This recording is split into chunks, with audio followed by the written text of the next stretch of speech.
Good evening, ladies and gentlemen. Coming to you from the Coca Girls production, we bring to you a short skit for your entertainment. Today, we'll be dramatizing a scene from Jean Rhys's White Sargasso Sea. The beginning of our story begins in the middle of Rhys's story of Antoinette. However, our story has a twist that will take you by surprise. Our voices today will be done by Megan Gomez as Mr. Rochester, Kanisha Petit as Antoinette, Marina Cornell as Christophine, Alison Deonorine as Ancora.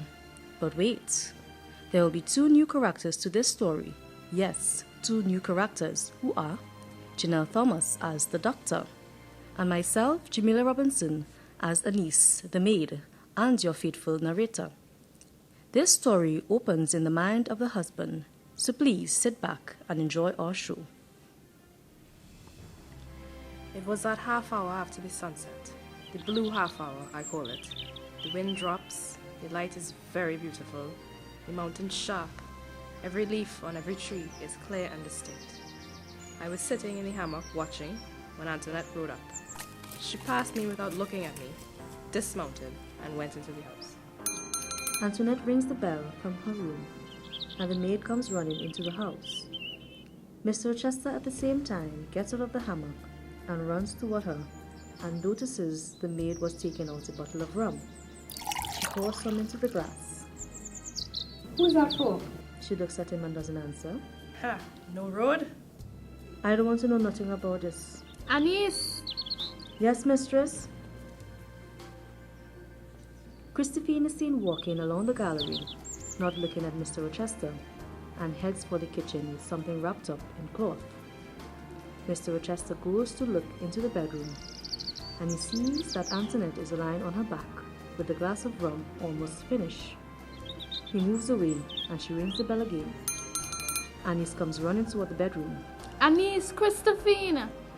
I go get Christophine. Anise runs out of the house. At the same time, Antoinette comes out of the bedroom with her hair uncombed, and she looks as though she was crying. She rushes for the bottle, and Mr. Rochester tries to stop her.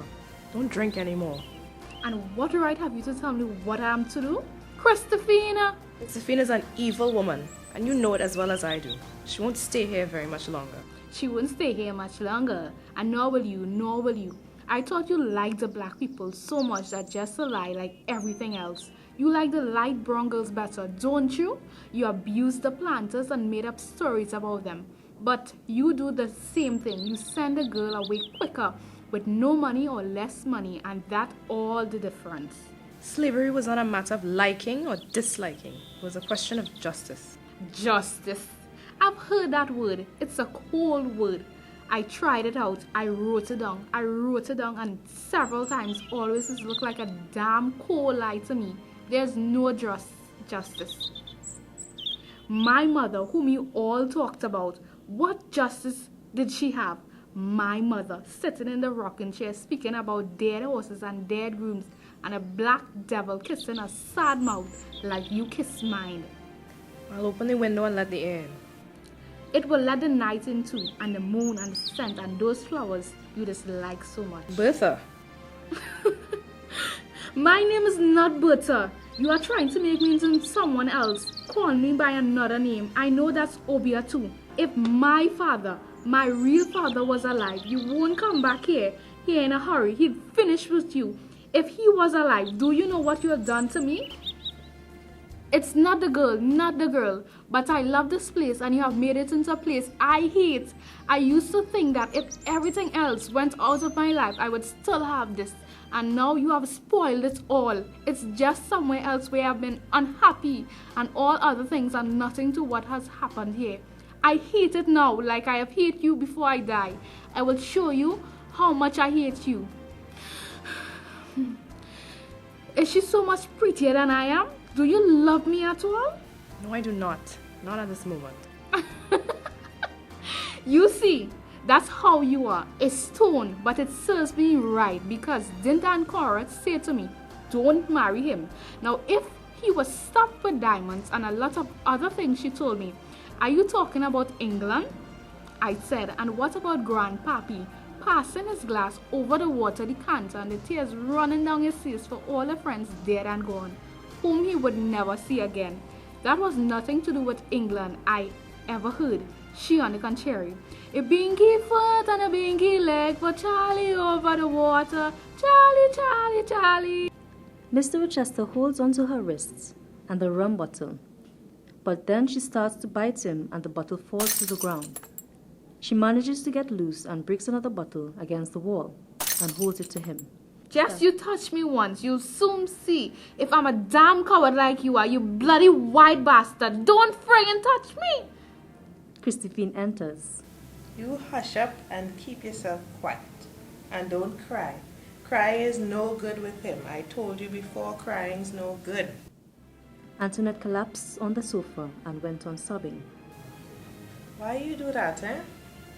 Why you don't take that worthless, good-for-nothing girl somewhere else? But she love money like you love money. Must be why you come together. Like goes to like. With a bleeding arm, Mr. Rochester storms out of the house and sits on the veranda. Christophine then takes Antoinette into her room while singing to her in patois. Then she comes back out to see Mr. Rochester drinking a glass of rum.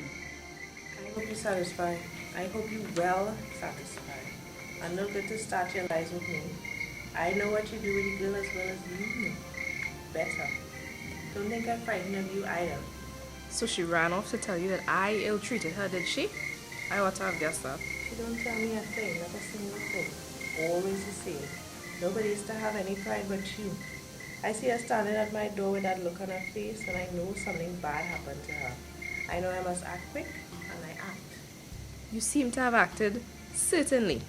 And what did you do before you brought her back in her present condition? What did I do? Look, don't you provoke me more than I provoke already. Better not I tell you. You want to know what I do? I say, Dudu, if you have trouble, you are right to come to me. And I kiss her. It's when I kiss her, she starts to cry, not before. It's a long time she hold it back, I think. So I let her cry. That is the first thing, let them cry. It eases the heart. When she can't cry no more, I give her a cup of milk. It's lucky I have some.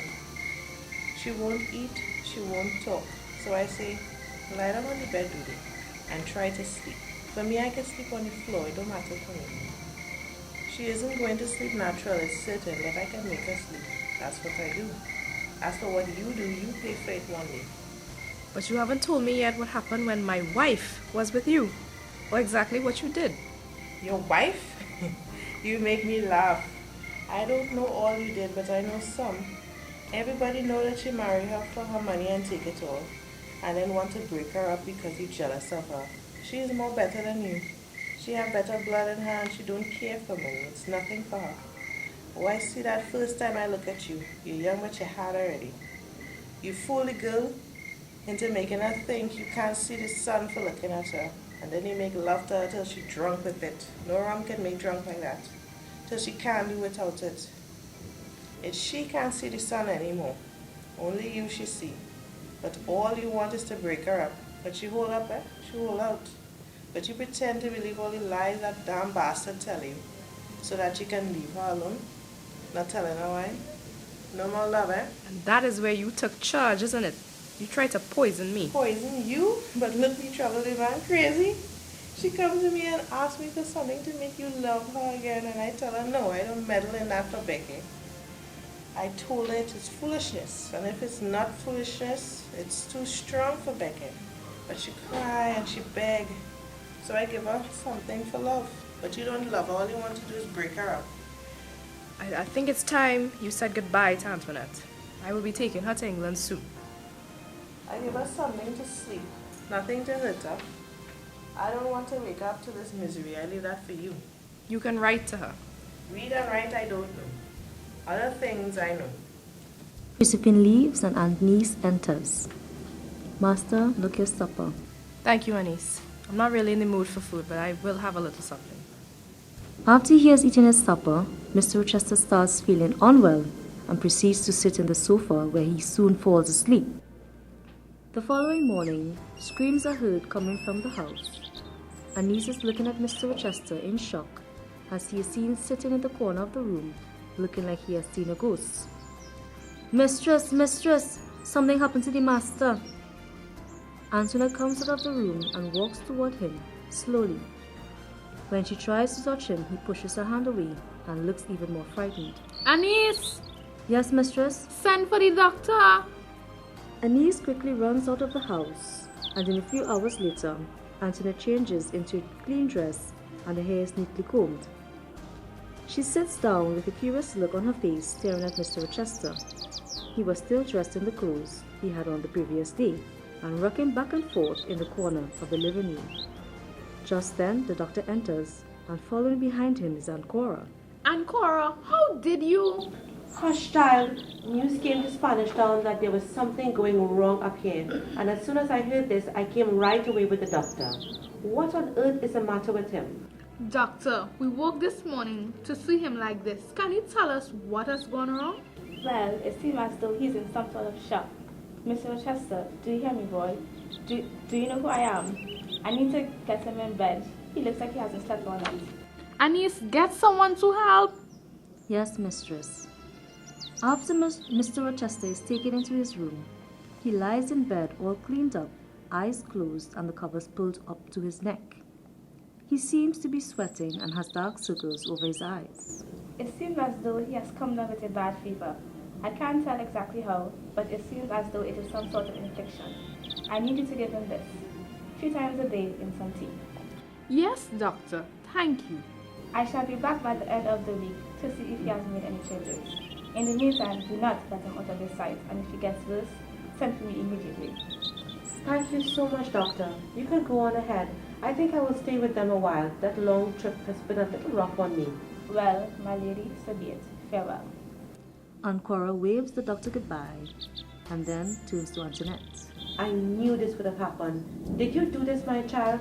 Has Christophine intervened in his illness? How could you imply something like that, Aunt Cora? I see. Oh well, he being sick I guess is the best thing right now, I suppose. I never liked him anyway. Anise, show me to my room, please. Yes, madam. With this said, Anise takes Aunt Cora's bags and lead her away. Antoinette is seen looking at them, walking away, and she turns around to close the bedroom door. A look of satisfaction crosses her face. So you see, not all Creoles are mad. And remember this, sometimes your own words may fall right back on you. Thank you all for listening, and we hope you enjoy the show. Good night and goodbye, my friends, until the next time.